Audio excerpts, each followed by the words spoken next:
సునందా, ఏం చేస్తున్నావు? పూజ చేసుకోవడానికి వెళ్తున్నానండి. మా ఫ్రెండ్ రామారావు 2 లక్షలు అప్పు అడిగాడు, ఇవ్వాలా వద్దా అని. ఎందుకంట? కారు కొనుక్కుంటాడంటే. నేనైతే వద్దంటాను. ఎందుకంటే మీ ఇద్దరి మధ్యలో ఉన్న స్నేహం చెడిపోద్దండి. ఆ?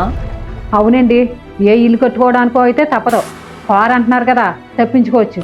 అయినా మీరు నిర్ణయించుకోకుండా నన్ను అడుగుతున్నారేంటి? పిల్లలు చిన్నప్పుడు మన దగ్గర డబ్బులుంటే ఎయిర్పోర్ట్ దగ్గర సైట్ కొనమన్నావు. భవిష్యత్తులో రేటు పెరిగిద్దని నువ్వు పదే పదే చెప్పు. అయినా నేను నీ మాట వినలేదు. తర్వాత కొన్ని రోజులకి ఆ సైట్ విలువ కోట్లు అయిపోయింది. అప్పుడు నీ మాట వినలేదని నేను చాలాసార్లు బాధపడ్డాను.